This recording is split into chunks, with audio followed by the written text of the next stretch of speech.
Para mí es un gusto saludarles y desearles que estén disfrutando de la comunión con Dios. ¿Qué tal, amigas, amigos? Vamos a compartir unos momentos de estudio de la palabra de Dios. Y comenzamos en este versículo que mencionaba Esteban, que nos dice: porque en cierto lugar dijo así del día séptimo, y reposó Dios de todas sus obras en el séptimo día, y otra vez aquí no entrarán en mi reposo. Dios descansó al séptimo día de toda su obra, es decir, su obra de creación. La creación entonces estaba terminada. Una vez que la creación estuvo terminada, ya no había necesidad de otra obra creativa. Y así, Dios descansó de sus obras creativas al séptimo día. Y Dios estableció entonces el día de reposo. Dijo Dios: 6 días trabajarás y al séptimo día reposarás. Lo encontramos, por ejemplo, en el libro de Éxodo, capítulo 23 y versículo 12. ¿Y por qué estableció esto? Dice: porque el Señor reposó en el día séptimo, el día de reposo. Este día de reposo, que fue establecido en la ley de Moisés, era una figura o un tipo del reposo que el creyente experimenta en Jesucristo. El problema es que ellos trabajaron el día de reposo. Usted debería ver cómo ellos trabajan en ese día. Ahora, es una tremenda tarea guardar el día de reposo. Y realmente implica mucho trabajo descansar. Parece un contrasentido. También establece la Biblia: no debes llevar ninguna carga el día de reposo. Ahora, podemos preguntarnos qué constituye llevar una carga. Bien, déjeme decirle algo. Los dientes postizos son una carga para usted, si tiene dientes postizos o no. Así que usted no debería llevar dientes postizos el día de reposo. Las pestañas postizas tampoco. Son una carga, entrarían en la misma categoría. Pero los rabinos realmente no tenían que lidiar con ellas. No usaban pestañas postizas. Usted no tendría que utilizar dinero en el día de reposo para comprar o vender. Eso es una linda conveniencia. Pero mire, ahora usted puede utilizar tarjeta de crédito. Así que usted no paga eso en ese día y de alguna forma usted tiene la sensación de que no está pagando porque es solo una tarjeta. Así que yo no estoy pagando esto, no estoy usando dinero. El día de reposo era solo una sombra del reposo que el pueblo de Dios habría de experimentar en la persona de Jesucristo. La sustancia de todas las cosas es Cristo. Decía el apóstol Pablo cuando le escribía a los colosenses, en su carta en el capítulo 2, versículos 16 y 17. Por tanto, nadie os juzgue en comida o en bebida o en cuanto a días de fiesta, luna nueva o días de reposo, todo lo cual es sombra de lo que ha de venir, pero el cuerpo es de Cristo. Están aquellos que nos juzgarán por el día de reposo. Aquellos que incluso introducirán la adoración del día de reposo a la iglesia. Y tratarán de introducir las leyes de la adoración del día de reposo en la iglesia. Ahora, si usted trata de ser justificado por la ley, es mejor que también se dé cuenta de la maldición que viene con eso, porque está escrito por el mismo apóstol Pablo a los Gálatas, en el capítulo 3 de su carta, versículo 10, maldito todo aquel que no permaneciere en todas las cosas escritas en el libro de la ley para hacerlas. Una de las cosas del día de reposo es que usted no puede encender un fuego. En el momento en que usted inicia el control de encendido de su auto, usted en cierta manera está encendiendo fuego, así que ni siquiera puede prender un interruptor de luz, porque es encender un fuego en la lámpara. Yendo adelante en la lectura, dice, por lo tanto, puesto que falta que algunos entren en él, es decir, en el reposo, y aquellos a quienes primero se les anunció la buena nueva no entraron por causa de desobediencia. Otra vez determina un día, hoy, diciendo después de tanto tiempo por medio de David, y yo quiero, estimado oyente, que usted note a través del texto que hay tantos hoy, unas 5 veces más o menos. El énfasis se pone sobre hoy. Así que él lo limitó a cierto día. Por medio de David, en el Salmo 95, él dice hoy. Esto fue mucho tiempo después del fracaso del pueblo en el desierto. Ellos aún no habían entrado en el reposo. Dios aún estaba hablando del día que ellos pudieron, pero mucho después de su fracaso. Como se dijo, si oyereis hoy su voz, no endurezcáis vuestros corazones. David está suplicando con las personas de sus días. Hoy escuchen la voz de Dios, no endurezcan sus corazones, no sigan el ejemplo de aquellos en el desierto. ¿Se da cuenta? Volviendo a nuestro texto del libro de Hebreos capítulo 4, en el versículo 8, dice, porque si Josué, y tenemos aquí una referencia a Josué como aquel que tomó el control luego que murió Moisés, es decir, es uno de los grandes líderes de Israel. Porque si Josué les hubiera dado el reposo, no hablaría después de otro día en el que ellos pudieran entrar a ese reposo. Así que Josué, que los llevó a la tierra prometida, llevándolos allí, no los llevó al reposo. Y eso es algo interesante. Están aquellos en nuestros días que han entrado a la tierra de la promesa, pero que aún no han entrado al reposo. El reposo que Dios quiere que usted como hijo de Dios experimente. El reposo en la obra completa de Jesucristo por nuestra justicia delante de Dios. Mi esperanza solo está en la sangre y justicia de Jesús. No me atrevo a confiar en nada más que en el nombre de Jesús. Canta un himno. Estoy reposando en Él. Él ha hecho la obra de salvación por mí. Él pagó el precio por mis pecados. Él es quien me ha hecho justo por mi fe y confianza en Él.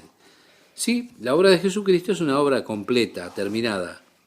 Ya no hay nada que yo pueda añadir para completar esa obra.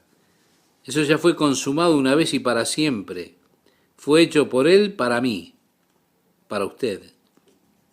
Ahora, yo tengo que creer por la fe para entrar en el reposo. Si yo no creo, voy a intentar ir por mis propios esfuerzos, con mi propia lucha, con todas esas obras que yo busco hacer en mi ferviente deseo, en mi actividad intentando ser mejor cada día o mejorar mi relación con Dios por mis esfuerzos. Puedo hacer eso. O puedo simplemente creer que Jesús ya lo hizo todo y entrar en el reposo por la fe. Decía el texto que leíamos, porque si Josué les hubiera dado el reposo, no hablaría después de otro día. Y agrega, por tanto, queda un reposo para el pueblo de Dios. Sí, hay un lugar de reposo para el pueblo de Dios. Porque el que ha entrado en su reposo, sigue diciendo, también ha reposado de sus obras como Dios de las suyas. Una vez que la obra terminó, ya Dios cesó de obrar. Allí Él descansó al séptimo día. Una vez que la obra de la redención se terminó, o fue terminada por Jesucristo, Dios reposó en cuanto a la redención del hombre, en cuanto a lo que refiere a la redención. Jesús decía, según relata el Evangelio de Juan, capítulo 4, versículo 34, yo he venido a hacer la voluntad del que me envió y a acabar su obra. ¿Cuál era esa obra? la obra era la redención del hombre. Y en la cruz fue completada. Jesús clamó allí, consumado es.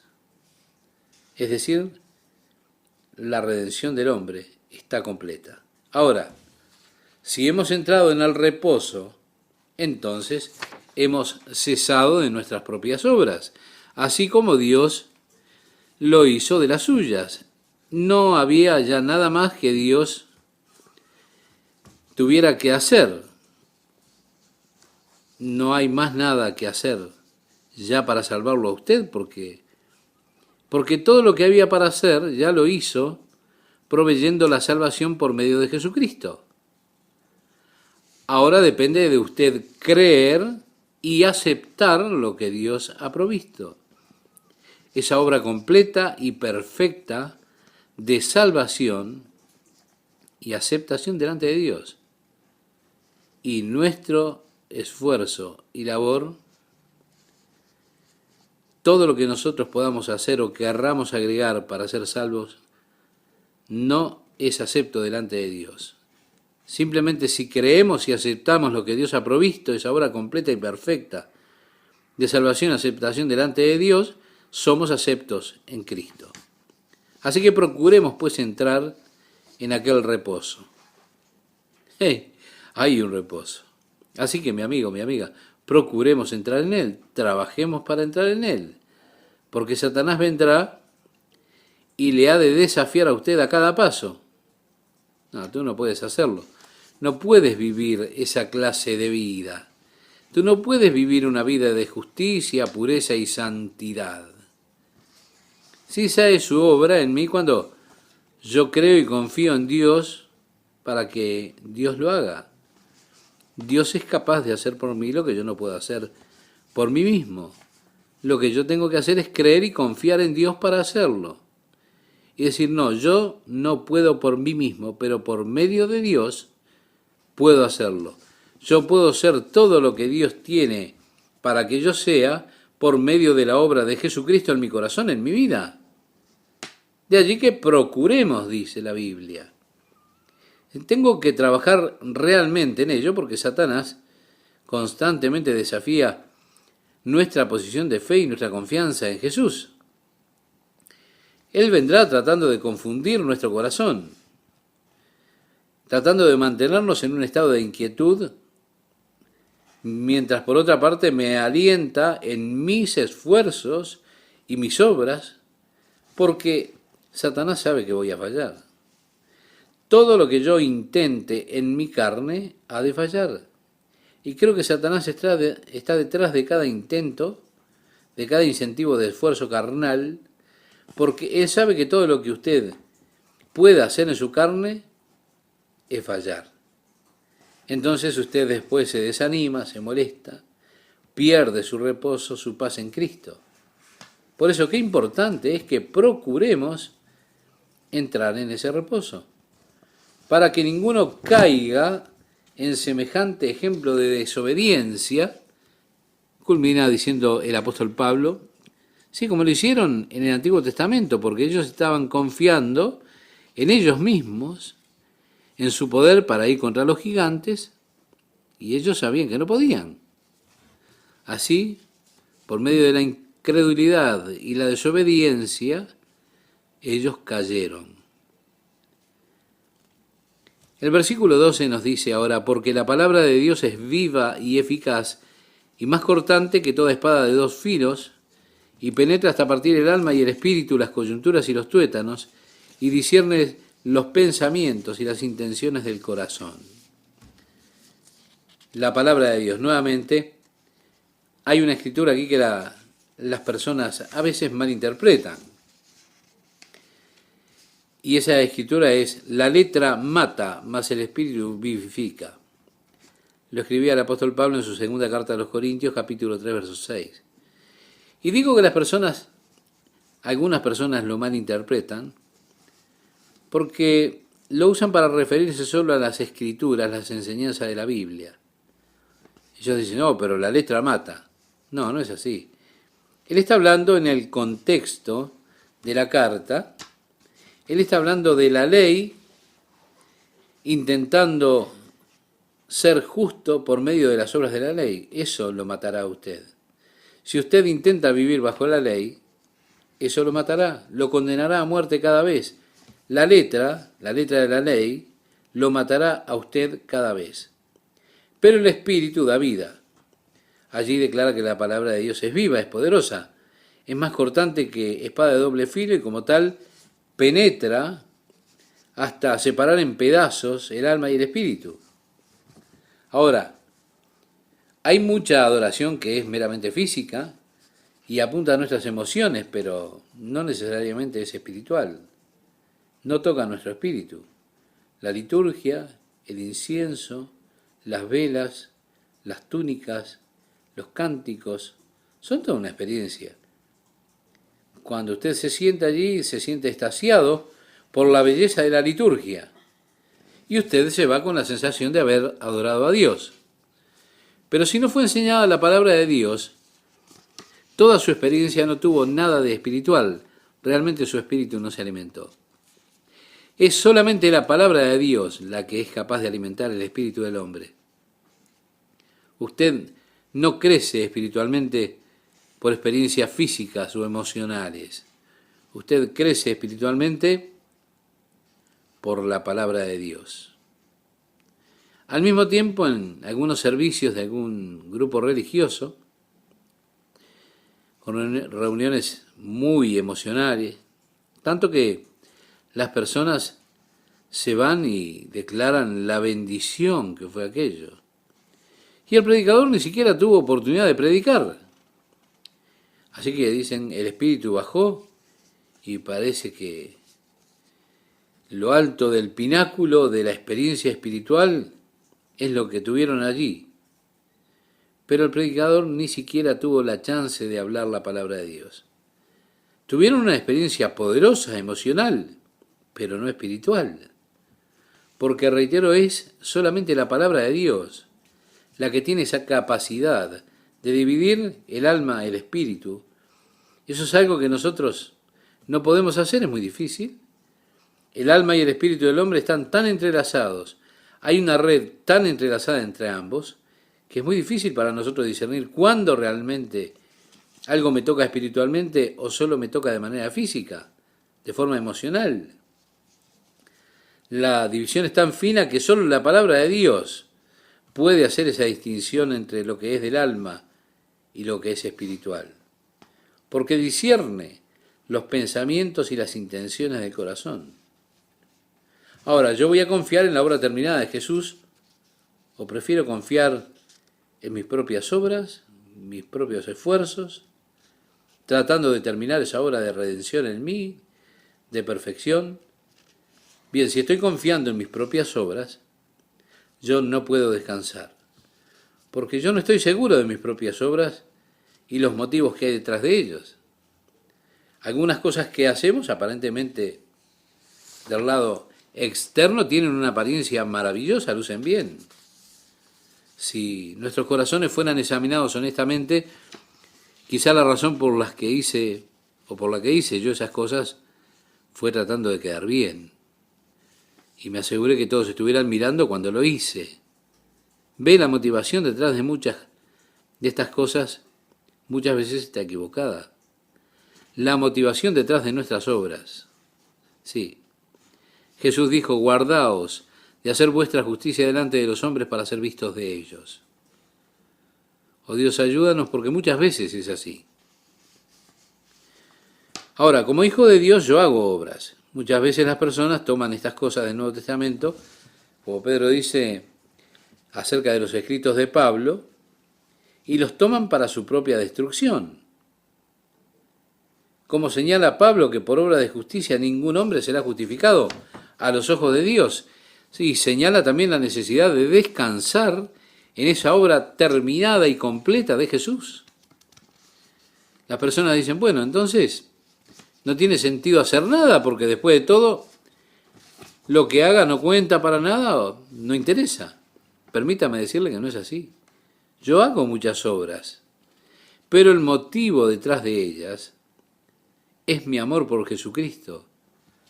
es que yo deseo hacer cosas para Dios. David decía en el Salmo 116, ¿qué pagaré a Jehová por todos sus beneficios para conmigo? Bueno, cuando pienso en todas estas cosas que Dios ha hecho por mí, mi espíritu clama, ¿qué puedo darte, oh Dios? ¿Qué puedo darle a Dios? Mira todo lo que Dios me ha dado a mí, todo lo que hizo por mí, entonces, ¿qué puedo darle a Dios para mostrarle mi aprecio, mi agradecimiento por tantos beneficios y bendiciones que Dios ha dado a mi vida? Y lo único que puedo hacer es mostrarle mi aprecio, mi amor, y entonces yo salgo y hago lo que puedo solo para mostrarle a Dios que lo amo y que estoy agradecido de todo lo que Él ha hecho por mí. Pero no me doy vuelta y le digo, bueno Dios, mira, ahora tú debes amarme, porque después de todo, mira lo que hice por ti. Bueno Dios, tienes que bendecirme, porque mira, esto lo hice por ti. No, lo que yo hice, lo hice porque Dios me bendijo, porque Él me amó tanto, me ha dado tanto, que de alguna manera yo también quiero responderle a Él. Qué gusto para mí estar con ustedes, amigas, amigos. ¿Cómo están? ¿Bien? ¿Todo bien? Bueno, espero que Dios esté bendiciendo la vida de cada uno. Estamos aquí nuevamente con uno de los grandes líderes del pueblo de Israel, Josué. Y dice, porque si Josué les hubiera dado el reposo, no hablaría después de otro día. Es decir, otro día en el que ellos pudieran entrar a ese reposo. Así que Josué fue quien los llevó a la tierra prometida, pero no los llevó al reposo, al descanso. Y esto es algo interesante. Todavía están aquellos que han entrado a la tierra prometida, a la tierra de la promesa, pero que aún no han entrado al reposo que Dios quiere que usted como hijo de Dios experimente. El reposo en la obra completa de Jesucristo para nuestra justicia delante de Dios. Canta un himno, mi esperanza solo está en la sangre y justicia de Jesús. No me atrevo a confiar en nada más que en el nombre de Jesús. Sí, mi amigo oyente, yo estoy reposando en Él. Él ha hecho la obra de salvación por mí. Él pagó el precio por mis pecados. Es Él quien me ha hecho justo por mi fe y confianza en Él. Es una obra completa, terminada. No hay nada que yo pueda añadir a la obra de Jesucristo para complementarla. La salvación que obró Cristo la obró una vez y para siempre. Fue para mí y fue hecha por Él. Ahora, yo tengo que creer por fe y entrar en el reposo. Si yo no creo, por mis propios esfuerzos, por mis propias luchas, no debo intentar ir. Si voy con todas esas obras que yo busco hacer en mi ferviente deseo, en mi actividad intentando ser mejor o mejorar mi relación con Dios por mis esfuerzos, fracasaré. Pero en lugar de ello puedo simplemente creer que Jesús lo hizo todo y de esa forma puedo entrar en el reposo de la fe. Bien hemos leído, porque si Josué les hubiera dado el reposo, no hablaría después de otro día. Agrega, por tanto, queda un reposo para el pueblo de Dios. Sí, hay un lugar de reposo para el pueblo de Dios. Y dice además, porque el que ha entrado en su reposo, también él ha reposado de sus obras, como Dios de las suyas. Vale decir, una vez que la obra terminó, una vez que Dios terminó su obra, cesó. Y allí tenemos el descanso, el reposo, al séptimo día. Luego, una vez que la obra de la redención estuvo terminada por Jesucristo, en cuanto a la redención del hombre se refiere, Dios reposó. Jesús dijo, yo he venido a hacer la voluntad del que me envió y a terminar su obra. La obra es la obra de la redención del hombre y fue terminada en la cruz del Calvario por Jesucristo cuando Él clamó, consumado es. La redención del hombre, entonces, está completa. Ahora, Si hemos entrado en el reposo, hemos cesado de nuestras propias obras, así como Dios hizo con sus obras. No hay nada más que Dios tenga que hacer para salvarlo a usted. Nada más que lo que Él ya ha hecho, proveyendo la salvación a través de Jesucristo. Ahora depende de usted creer y aceptar aquello que Dios ha provisto, la obra completa y perfecta de salvación y aceptación delante de Dios. Y entonces nuestro creer, nuestro aceptar, es recibido por Dios, somos aceptos en Cristo. Procuremos, pues, entrar en aquel reposo, dice el versículo 11. ¡Hey! Hay un reposo, ¿verdad? Procuremos entonces entrar en ese reposo. Si podemos decirlo así, vamos a trabajar para entrar en ese reposo. Ahora, como hijo de Dios, yo hago obras. Y muchas personas toman estas cosas del Nuevo Testamento, muchas veces, como dice Pedro, acerca de los escritos del apóstol Pablo, ellos los toman para su propia destrucción. Como señala Pablo que por obras de justicia ningún hombre será justificado a los ojos de Dios. Y señala la necesidad de descansar en la obra terminada de Jesús. Algunas personas dicen, bueno, entonces no tiene sentido hacer nada porque después de todo lo que hacemos no cuenta ni interesa. Pero no es así. Yo hago muchas cosas, pero el motivo detrás de esas cosas que hago es lo importante. Es mi amor por Jesucristo. Yo deseo hacer cosas para Dios. Y no espero que mis obras me hagan justo. No espero que mis obras me hagan acepto delante de Dios. No, tampoco espero que mis obras sean relatadas, ni digo delante de Dios cuando estoy en presencia de Dios, Señor, mira que yo hice esto, aquello y lo otro. No. Las obras que hago solamente son la respuesta de mi corazón a todo lo mucho que Dios ha hecho por mí. Yo no busco tener ninguna alabanza personal por la obra que hago. Lo hago como una respuesta natural de mi corazón porque entiendo todo lo que Dios ha hecho por mí y entonces yo quiero hacer algo por Dios. Decía David en el Salmo 116, ¿qué pagaré a Jehová por todos sus beneficios para conmigo? Cuando pienso en todas las cosas que Dios hizo por mí, mi espíritu clama, ¿qué puedo darle a Dios? Mira todo lo que Dios me ha dado a mí, todo lo que Él ha hecho por mí. Entonces, ¿qué puedo darle a Dios para mostrarle mi aprecio? Que estoy agradecido por todos los beneficios, por todas las bendiciones que Dios ha dado a mi vida. Y entonces lo único que puedo hacer es mostrarle mi amor, mi aprecio, mi agradecimiento, saliendo y haciendo lo que pueda, solamente para mostrarle a Dios que lo amo y que agradezco y aprecio todo lo que Él ha hecho por mí. Pero no me doy vuelta y le digo, bueno, Dios, mira, tú tienes que amarme porque mira lo que hice por ti. Dios, tienes que bendecirme porque no sé si te diste cuenta de lo que hice por ti. No, lo que yo he hecho, lo he hecho porque Dios me ha bendecido y me ha bendecido tanto que en respuesta quiero hacer algo por Él. Así que mi amigo, tenga cuidado de no poner a Dios en la posición de demandado. Dios de seguro responderá si usted inicia. ¿Qué clase de verdadera alabanza es si solo estoy alabando a Dios con una motivación carnal?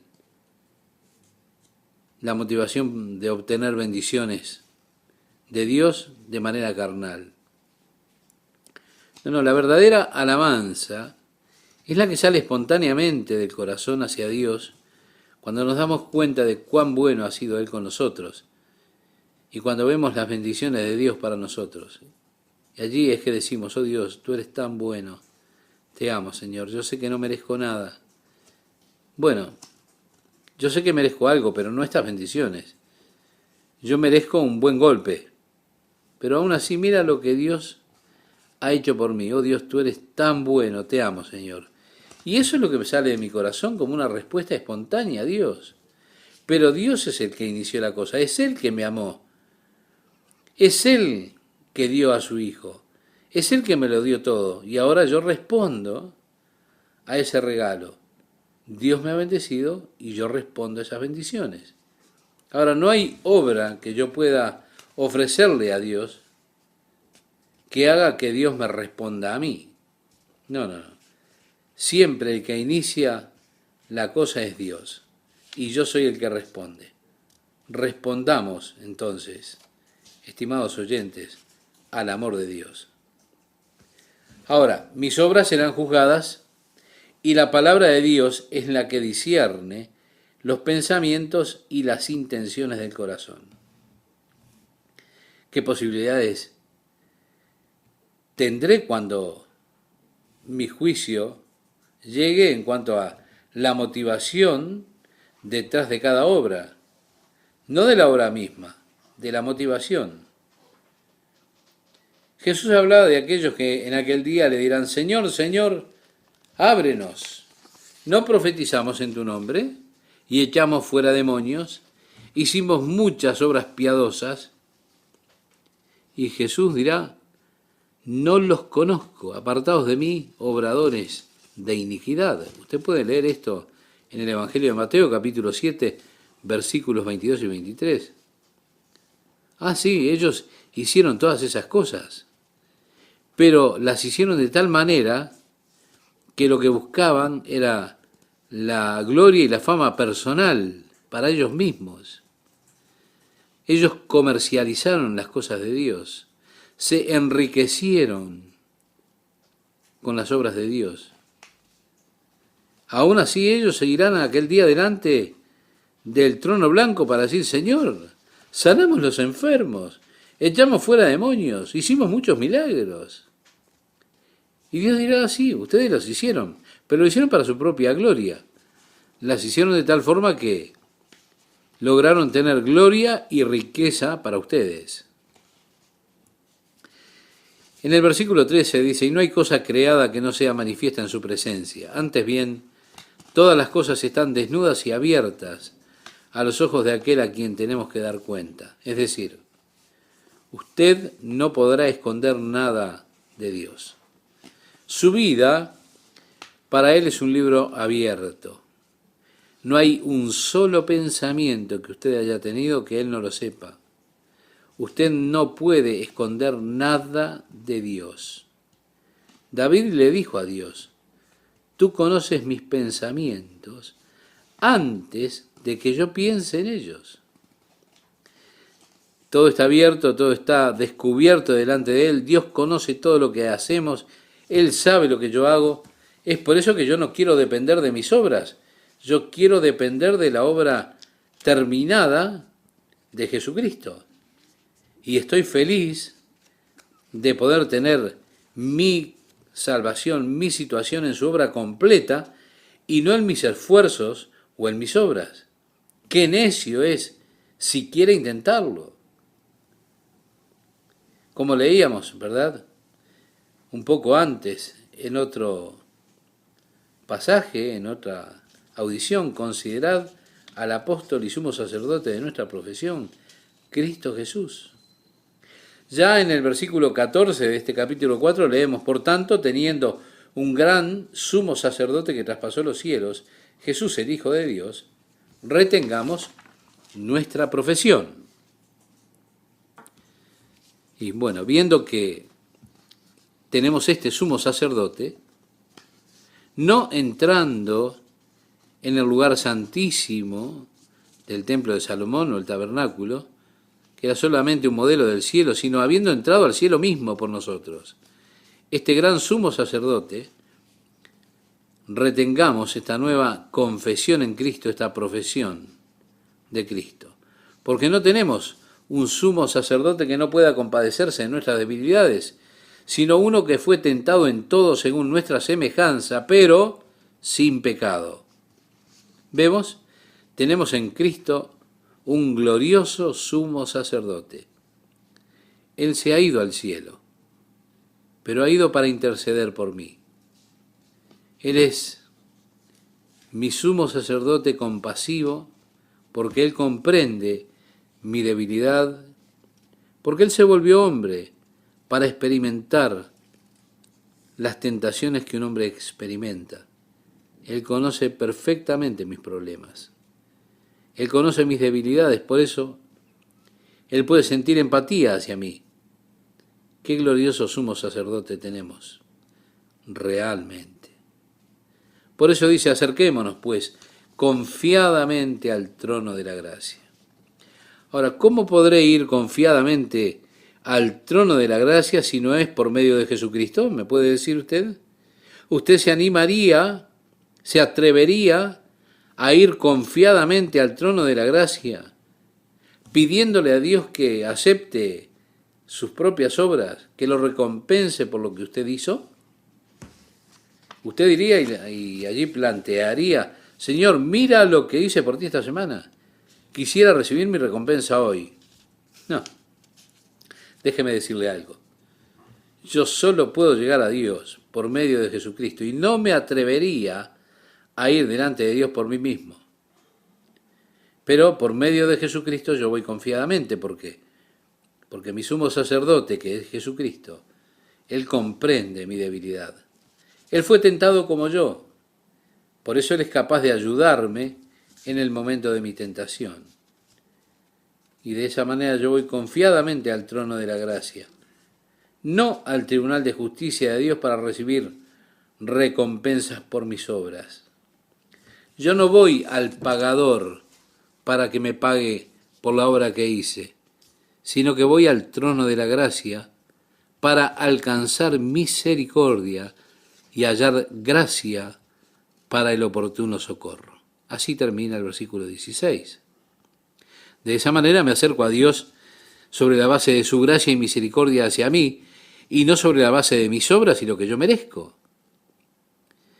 Entonces, como me acerco a Dios sobre la base de su bondad, de su gracia hacia mí, entonces puedo ir confiadamente. Sé que siempre puedo recibir la ayuda que necesito, puedo encontrar gracia que me ayude en mi tiempo de necesidad, porque voy en la base de la invitación de Dios que me hace a mí porque soy su hijo. Ahora, en nuestras mentes, quizá porque guardamos ese concepto de recompensa por la bondad y por las buenas obras que traemos desde la infancia, si eres bueno hoy puedes recibir un helado de postre esta noche. Y así se va inculcando desde niño que hay una recompensa por la bondad y un castigo por la maldad. No hay helado para ti esta noche, te portaste mal. Y así es difícil para nosotros pensar en términos de la gracia. Pero es importante que nosotros vayamos a Dios en virtud de su gracia y no en virtud de nuestros méritos, nuestra bondad o nuestras buenas obras. Si voy en virtud de la gracia de Dios, puedo ir en cualquier momento. Ahora, si voy en virtud de lo que merezco, iré muy poco, obtendré muy poco, porque realmente no merezco mucho. Ahora, si voy sobre la base de su gracia, la puerta está completamente abierta. Todo lo que necesite, lo que sea que necesite, está ahí. Y está de manera abundante, concedido libremente para mí, porque Dios me ama con amor eterno. Y Él es un Dios misericordioso, lleno de gracia, de amor, compasivo, que conoce lo que necesito, mis debilidades, y Él se compadece y tiene empatía hacia mí y por mí. Por eso, ¿cómo ha de acercarse usted a Dios? ¿Sobre qué base? ¿La base de su bondad, sus esfuerzos, sus obras, o en la base de la obra completa de Jesucristo? Por eso aquí estoy yo, descansando. ¿Por qué? Porque no descanso en mí mismo. No descanso en mi justicia. Estoy descansando en la obra de Jesucristo que Él terminó por mí. No en la base que he tenido una buena semana, que bueno, me ha salido todo bien. Yo vengo sobre la base de que Él me ama y que me invita a recibir su gracia por medio de Jesucristo. Y yo solo creo, Señor, ayúdame a pesar de que no lo merezco, de que no merezco la bendición, de que no soy digno de ella. Pero solo porque tú eres un Dios de amor, un Dios que está lleno de gracia y misericordia, vengo a ti. Señor, bendíceme ahora. Y yo creo y confío en que Dios me bendice, porque las bendiciones siempre se basan en la fe y en el creer que Él lo hace así. La falta de bendiciones no es el resultado de su falta de devoción. No. Es el resultado de su falta de fe. Ahora es difícil de comprender esto para nosotros, ¿verdad? Uno dice, no he sido fiel en mis devocionales esta semana. Yo realmente no tendría que pedirle nada a Dios, porque ¿qué le voy a pedir a Dios que me bendiga si yo he fallado de nuevo? No hay caso que le pida a Dios porque ya sé, Él no me va a ayudar, no me va a escuchar. He hecho cosas miserables esta semana, así que no me atrevería a pedirle nada. Yo sé que Él no lo hará. Lo sé. ¿Y qué es lo que sabe usted? Él realmente no hará nada si usted tiene esa actitud, si usted no cree que Él lo hará. ¿Se da cuenta? La falta de bendiciones en su vida no es la falta de devoción. No. Es la falta de fe, de creer que Dios lo hará. Muchas veces mis fracasos están precisamente en el camino de mi fe, porque confío en mis obras en lugar de confiar en su obra terminada. Pero si Dios puede ayudarnos a entender este concepto, entonces su vida tendrá descanso y Dios le bendecirá. Y como resultado de esas bendiciones de Dios, usted le responderá a Dios con una alabanza continua, con agradecimiento, y usted ha de maravillarse de todo lo que Dios hace por usted. Mi amiga, mi amigo, Dios es tan grande. Él es tan misericordioso y tan maravilloso que usted estará constantemente regocijándose y alabándolo a Él, diciéndole, oh Dios, eres tan bueno, te amo, eres tan maravilloso para mí. Y Dios ha de continuar bendiciendo y lo llevará a usted a que viva en ese reposo que Él tiene para su pueblo. Nuevamente quisiera saludarlos, amigas y amigos, y animarles a que sigan con nosotros estudiando este precioso libro escrito a los hebreos. Al final del capítulo 4, el autor de Hebreos introduce la idea de Jesús como nuestro gran sumo sacerdote. Y dice, por tanto, teniendo un gran sumo sacerdote que traspasó los cielos, Jesús, el Hijo de Dios, retengamos nuestra profesión.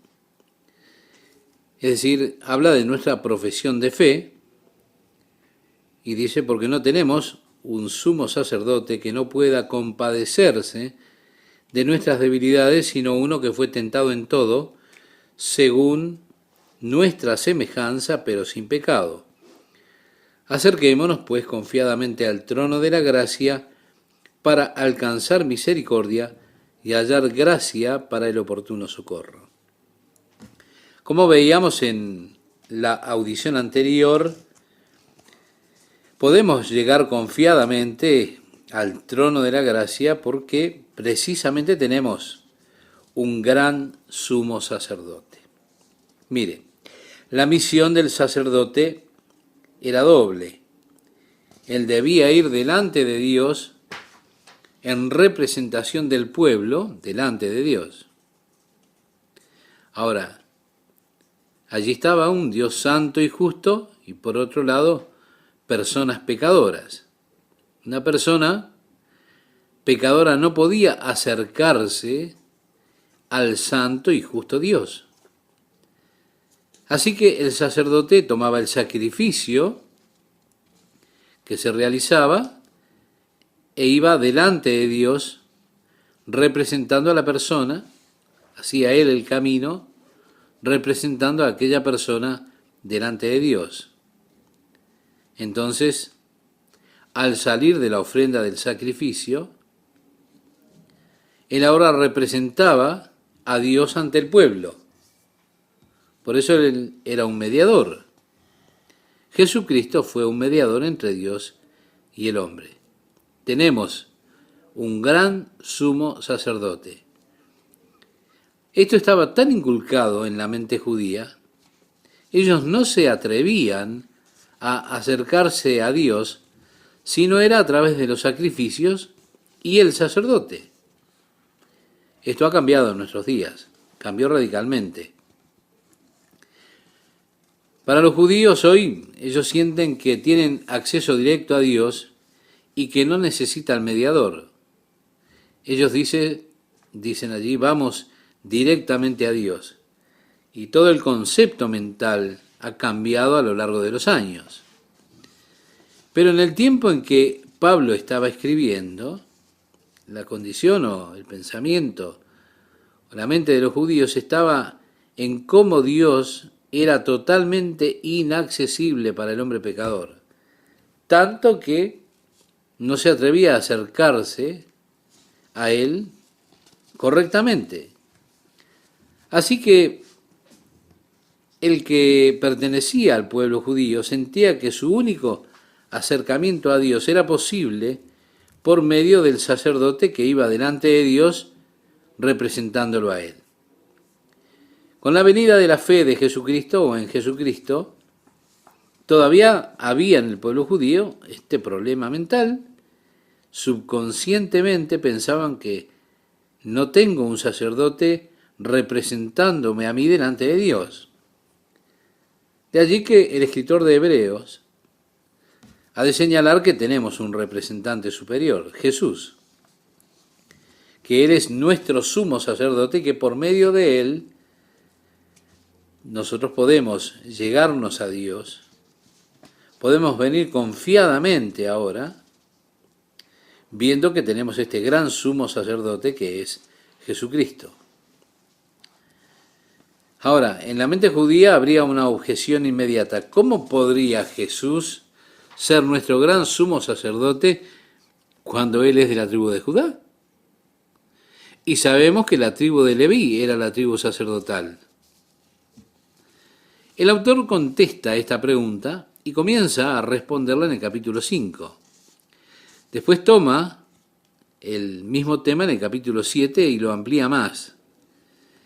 El sumo sacerdocio de Jesucristo es ampliado allí y lo está comparando el sacerdocio de Jesucristo con el sacerdocio levítico.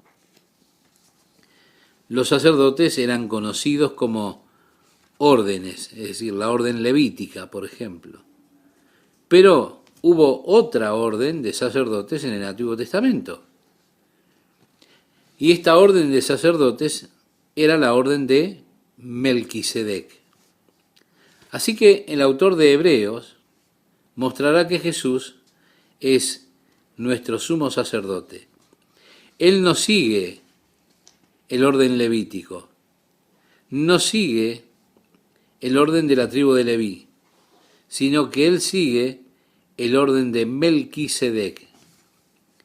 Como decíamos nuevamente en el capítulo 7, él estará mostrando la superioridad del orden de Melquisedec por encima del orden levítico de sacerdocio. En el capítulo 5 tenemos entonces, porque todo sumo sacerdote tomado de entre los hombres es constituido a favor de los hombres en lo que a Dios se refiere. Usted verá, el sumo sacerdote representa al pueblo delante de Dios. Era su deber. ¿Por qué? Porque yo no podía ir directamente a Dios. Así que tenía que ir al sacerdote con mi ofrenda, tenía que poner mis manos sobre la cabeza de aquel animalito que era sacrificado y confesar sobre la cabeza del buey o del cordero mis pecados. Después el sacerdote entonces mataría al cordero y tomaría y ofrecería ese sacrificio como mi sacrificio a Dios. Así que el sumo sacerdote era ordenado por los hombres. Él era tomado de entre los hombres, pero ordenado para ir delante de Dios. ¿Para qué? Para que presente ofrendas y sacrificios por los pecados, para que se muestre paciente con los ignorantes y extraviados, puesto que él también está rodeado de debilidad. Así que, porque él era tomado de entre los hombres, él entendía la debilidad del hombre y así podía ser compasivo con el penitente o con el pecador, porque él mismo era culpable de pecado. Ahora, es interesante que antes de que él pudiese ofrecer cualquier sacrificio por mis pecados, primeramente, él tenía que ir a ofrecer sacrificios por sus propios pecados. Quiero decir con esto que ni siquiera él tenía acercamiento directo. Él tenía primeramente que tener cuidado de sí mismo. Después entonces vendría y tendría cuidado de mí. Y hablando de esta debilidad, el sacerdote dice, y por causa de ella debe ofrecer por los pecados, tanto por sí mismo como también por el pueblo. Es decir, él no solo tenía que traer el sacrificio mío, sino que también tenía que llevar el de él mismo, porque él era como yo, un hombre pecador, y como pecador necesitaba tener sacrificios para su propio pecado. Así que primero tenía que ofrecer por él mismo. Y nadie toma para sí esta honra, sino el que es llamado por Dios, como lo fue Aarón, dice el versículo 4. No era algo que usted podría tan solo decir, bueno, voy a ser el sumo sacerdote. No. No era un honor que el hombre tomaba para sí o sobre sí por su voluntad. Era algo que se ordenaba y se señalaba por Dios. Ahora, como frecuentemente acontece con las organizaciones de los hombres, se establecen jerarquías y todo lo demás, y se degrada a algo mucho menor de lo que originalmente es, a una institución política en lugar de un organismo espiritual, se transforma en eso. Así que el sumo sacerdote era tomado de entre los hombres para ofrecer las ofrendas y los sacrificios por los hombres, pero él tenía que tener compasión y la poseía porque él también era un hombre y estaba familiarizado con las debilidades del hombre. Porque él mismo era un hombre y un pecador que tenía que ofrecer sacrificios por él mismo. Era una posición que era ordenada por Dios. El hombre, reitero, no la tomaba por sí mismo. Aún hoy el ministerio no es algo que un hombre tome como una profesión, no, es un llamado. Es algo que Dios ordena a un hombre para determinado ministerio. Y ningún hombre puede ordenar a otro para el ministerio. Habiendo el obispo puesto sus manos sobre mí, no me ordena para el ministerio. Es Dios quien ordena al hombre para el ministerio. Es un honor que una persona no puede tomar por sí sola. Es algo que Dios ordena para sus ministros. Aquí dice, así tampoco Cristo se glorificó a sí mismo. Es decir, no asumió esta posición como nuestro gran sumo sacerdote por su propia cuenta. No, él no se glorificó a sí mismo haciéndose sumo sacerdote, sino el que le dijo, tú eres mi hijo, yo te he engendrado hoy. Como también dice en otro lugar, tú eres sacerdote para siempre, según el orden de Melquisedec. Lo podemos leer después, si quieren, en el Salmo 110. Aquí en Hebreos capítulo 5, versículos 5 y 6 hemos leído, Dios dijo, tú eres mi hijo, este día te engendré. También le dijo, tú eres sacerdote para siempre, según el orden de Melquisedec. Y allí estaba hablando de Jesús. Dice el verso 7, y Cristo en los días de su carne, ofreciendo ruegos y súplicas, con gran clamor y lágrimas, al que le podía librar de la muerte, fue oído a causa de su temor reverente. Tenemos aquí una referencia a aquella experiencia que tuvo Jesús en el huerto de Getsemaní, cuando él lloró delante de Dios en oración. Le ofreció ruegos, súplicas, con gran clamor y lágrimas a aquel que podía salvarle. Él dijo, ahora está turbada mi alma, ¿y qué diré? Padre, sálvame de esta hora. Mas para esto he llegado a esta hora. Padre, glorifica tu nombre, relata el Evangelio de Juan en el capítulo 12, versículos 27 y 28. Pero allí, en el jardín de Getsemaní, su sudor fueron como grandes gotas de sangre que cayeron al suelo mientras oraba, mientras decía, Padre mío, si es posible, pase de mí esta copa. Jesús a esta altura deseaba, por supuesto, alejarse de la cruz en el sentido de que iba a ser rota esa comunión interna. Él iba a gritar, Dios mío, ¿por qué me has dejado? La cruz de Jesucristo era una ofensa para muchas personas, porque la cruz de Jesucristo declara a todos los hombres que hay solo un medio para llegarse a Dios. Si hubiese otro medio por el cual Dios pudiese salvar al hombre, él no tenía que ir a la cruz. Él estaba orando porque el Padre era quien podía salvarle de la muerte. El Padre le escuchó. Con todo él finalizó su oración, pero no sea como yo quiero, sino como tú. Por eso él aprendió la obediencia a través de ese gran sufrimiento. Él fue a la cruz y al ir estaba sometiéndose a la voluntad del Padre.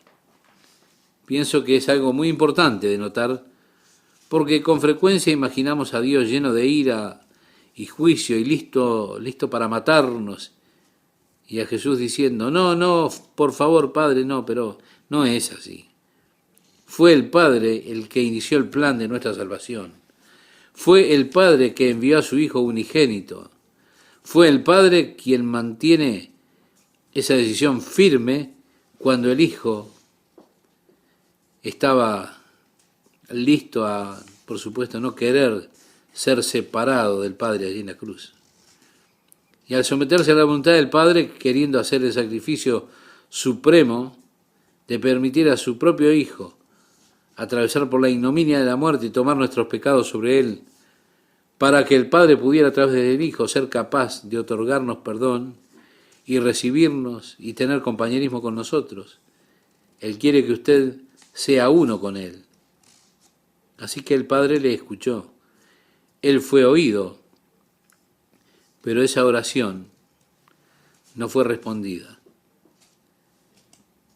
No, por supuesto, no como Él deseaba que lo fuera. Si fuese posible, pasa de mí esta copa. No fue posible.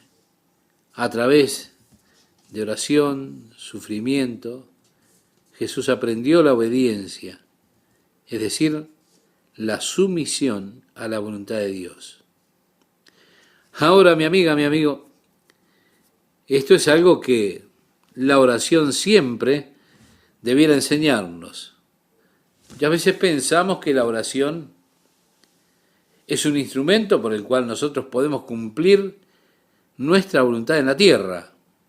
Dios nunca manifestó que la oración fuese el medio por el cual nosotros pudiésemos hacer lo que quisiéramos y tuviésemos lo que quisiéramos tener. Con todo, desafortunadamente, muchas personas ven la oración de esa forma, como algo con lo que puedo venir delante de Dios para pedir lo que quiera. Y entonces alegan, bueno, ¿no dijo Jesús que todo lo que pidieres al Padre en mi nombre será hecho? ¿A quién le dijo esto Jesús? ¿Se lo dijo a las multitudes? No. Jesús le dijo esto a los discípulos. Entonces tenemos que ver qué implica ser un discípulo. Jesús lo dijo. Le dijo a sus discípulos, si alguno quiere venir en pos de mí, niéguese a sí mismo, tome su cruz y sígame. Ahora, cuando usted lee, y lo que sea que usted desee cuando ora, creedlo y lo recibiréis, ponga sobre eso, niéguese a usted mismo y tome su cruz y sígame. Y usted verá, a ellos es a quienes Él les da esta promesa. Entonces, no se la da al que busca hacer su voluntad. Si usted se encuentra dentro de aquellos que se niegan a sí mismos, toman su cruz y lo siguen, usted estará entre aquellos que no van a buscar las cosas para su propia gloria, para su propia carne o lo que sea, sino que iremos a buscar las cosas que le agradan al Padre. Y en la oración es en donde nosotros con frecuencia tenemos que aprender la sumisión a la voluntad de Dios. La oración cambia las cosas, pero la oración me cambia a mí más de lo que cambia a Dios. Yo no puedo creer que Dios sea cambiado por la oración. Y si usted piensa que la oración es un medio por el cual usted puede persuadir a Dios y hacer que Dios vea desde su punto de vista, usted está equivocado. Estoy convencido que todo lo correcto por lo cual he orado, Dios pretendía dármelo a mí antes de que yo se lo pidiera en oración. Ahora, si oro por algo que está mal, Dios es demasiado bueno, demasiado amoroso como para dármelo. Él no habrá de destruirme, así que no ha de cambiar su posición. Él dijo a través del profeta Malaquías, porque yo, Jehová, no cambio. Pero he cambiado con frecuencia en la oración. Pienso, bueno, yo tengo que tener eso. Y oro, oh Señor, por favor. Pero de repente al orar el Espíritu de Dios me cambia y digo, Señor, verdaderamente no lo necesito. Sea hecha tu voluntad. Y uno aprende la sumisión. Jesús por eso está diciendo, y aunque era hijo, por lo que padeció, aprendió la obediencia. Era obediencia al Padre ir a la cruz. Y así, sometiéndonos a la voluntad del Padre, Él aprendió la obediencia por las cosas que sufrió. Él tuvo que pasar por ese sufrimiento. Sí, mi amigo, mi amiga, hablamos de la cruz, pero el camino de la cruz es un camino de sufrimiento. El apóstol Pablo le escribe a los filipenses diciéndoles, a fin de conocerle y el poder de su resurrección. Uno podría decir, sí, Pablo, estoy contigo, quiero conocerle y quiero conocer el poder de Dios. Pero espera un poquito. Pablo siguió diciendo, y el compañerismo en sus sufrimientos. Ah, no, Pablo, yo no quiero eso. Quiero el poder, quiero la gloria, los beneficios, pero compañero de sufrimiento, no, no, no. Siendo hecho conforme a su muerte y muerte de cruz, sigue diciendo Pablo. Ah, no, no, no, yo no quiero la cruz. Sufrir no quiero sufrir. Pero déjeme decirle, es allí donde Jesús aprendió la obediencia.